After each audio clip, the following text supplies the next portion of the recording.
गपोड़ी बहू। उमा जी की बहू पिंकी को गप्पे मारने की बहुत आदत थी।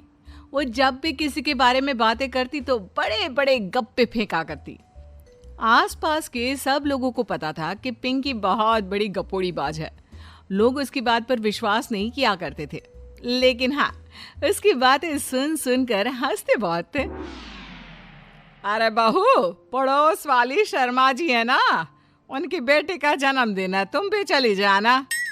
ठीक है मम्मी जी, ये तो बता दो गिफ्ट में लेकर क्या जाना है। अरे लेकर क्या जाना है, 250 का लिफाफा दे देना, बस काफी है।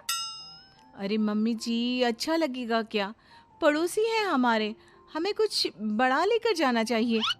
अरे बहू, इतना काफी है। जानती हैं आप, मेरे मायके में जब पड़ोस में किसी की बर्थडे होती थी ना, तो मम्मी कुछ ना कुछ गोल्ड का ही देकर भेजती थी। पड़ोसी के बर्थडे में सोना? कैसी बातें करती हो। और नहीं तो क्या, आपकी तरह थोड़ी ना लिफाफा पकड़ा दिया। पिंकी शर्मा जी की बेटी के जन्मदिन में चली जाती है। अरे आज तो बड़ी सुंदर लग रही हो साड़ी में। जी मैं तो लहंगा पहनकर आने वाली थी, मम्मी जी नहीं मानी। अरे बेटा, बर्थडे पार्टी में तो साड़ी चल जाती है, मेरा मतलब कोई शादी थोड़ी ना है। कैसी बात कर रही हैं आप आंटी जी? मेरे मायके में तो छोटे छोटे फंक्शन भी हम लोग लहंगा बनवाते थे बुटीक से, डिजाइन करवा कर। चाहे पड़ोस में किसी का जन्मदिन हो, मेरी मम्मी हमेशा बुटीक से नया लहंगा डिजाइन करवाती थी। मैंने तो ऐसा कहीं नहीं देखा, ये तो तुमने आज बड़े कमाल की बात बताई। अरे जाने दीजिए, कोई बात नहीं। और बताइए, आपकी बेटी नजर नहीं आ रही? अरे भाभी, मैं यहाँ हूँ, ये देखिए मेरा ड्रेस कैसा लग रहा है। ठीक ही है, मतलब बर्थडे के हिसाब से थोड़ा हल्का है ना। अरे भाभी, इतना सुंदर गाउन पहना है मैंने। मैं ना शादी से पहले अपने बर्थडे पर हमेशा जरी वाला लहंगा पहना करती थी, यही मैं तुम्हारी मम्मी को भी बता रही थी। इसके बाद केक काटने का प्रोग्राम शुरू होता है। सब लोग इकट्ठे हो जाते हैं। शर्मा जी की बेटी का केक देखकर पिंकी से रहा नहीं जाता। उसके अंदर का गपोड़ी बाज बाहर निकल कर आ जाता है। अरे इतना छोटा सा केक! अरे बेटा, मेहमानों के हिसाब से ही है, जितने लोग इतना बड़ा केक। आंटी जी, कम से कम 4 या 5 मंजिल वाला केक तो बनाना चाहिए था। आपकी बेटी का बर्थडे रोज रोज थोड़ी ना आता है। मेरे बर्थडे पर हमेशा पापा 4 केक बनवाते थे, सारे केक 4-4 मंजिल के होते थे। वहां पर सारे लोग उमा जी के मोहल्ले के ही थे और वो पिंकी के गप्पे मारने की आदत से अच्छी तरह वाकिफ थे, इसलिए सब लोग उसकी बात सुनकर हंसने लगे, लेकिन किसी ने पिंकी से कुछ नहीं कहा। एक दिन सुबह सुबह पिंकी ने अपनी सास से कहा, मम्मी जी, मेरे मम्मी पापा मुझसे मिलने के लिए यहाँ आ रहे हैं। अरे वाह, ये तो बहुत अच्छी बात है। उनके आने की तैयारी करो, अच्छा अच्छा खाना बनाओ। वैसे कब तक आएंगे? मम्मी जी फ्लाइट से आ रहे हैं, कल शाम को 4 बजे की फ्लाइट है।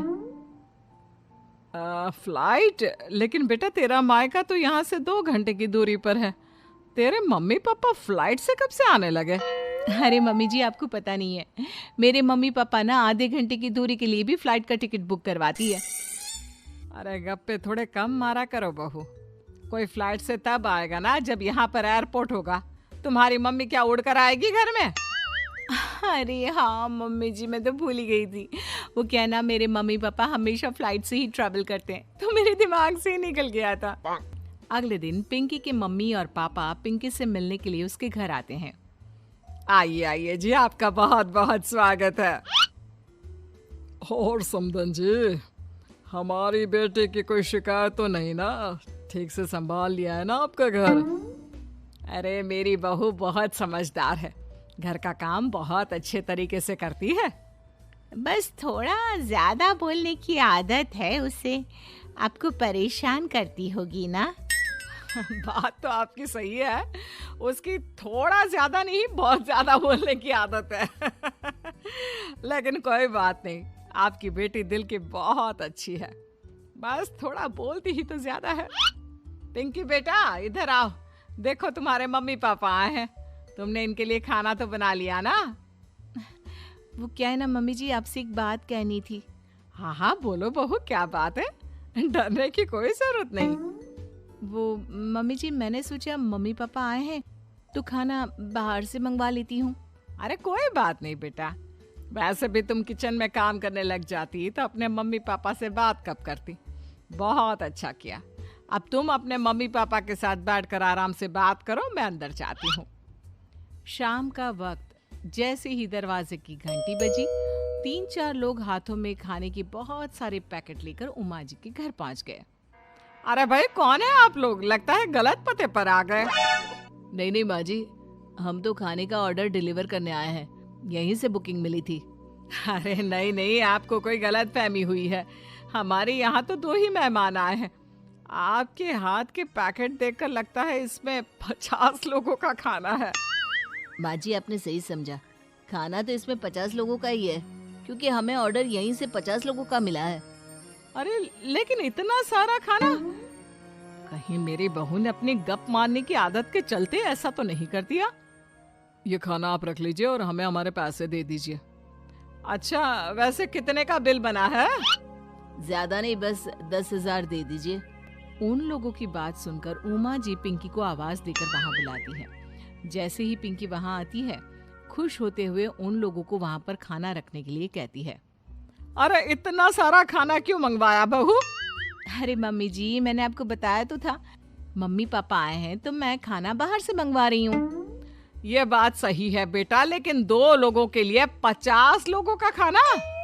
अरे मम्मी जी, कुछ कम पड़ जाए तो अच्छा थोड़ी ना लगता है, और मेरे मायके में तो ऐसा ही होता है, एक्स्ट्रा खाना मंगवाते हैं हम लोग। तभी पिंकी के मम्मी और पापा वहां पर आते हैं। अरे बेटा, एक्स्ट्रा खाना मंगवाने का मतलब ये थोड़ी ना होता है कि 2 लोगों के खाने के लिए 50 लोगों का खाना मंगवा लो। और बेटा, तुम्हारी गप मारने की आदत के चलते 10,000 का बिल आया है। तुम्हें नहीं लगता ये गलत है? देखो बहू, बढ़ा चढ़ाकर बातें करना अपनी जगह, लेकिन इतनी बड़ी बड़ी फेंकना भी गलत है ना। पहली बात तो इतने सारे पैसे लगे, और दूसरी बात खाना वेस्ट होगा। आप लोग ठीक कहते हैं, मैं आज के बाद अपनी इस आदत को कंट्रोल करने की कोशिश करूंगी और अब से गप थोड़ी कम मारा करूंगी। पिंकी की बात सुनकर सब लोग हंसने लगे।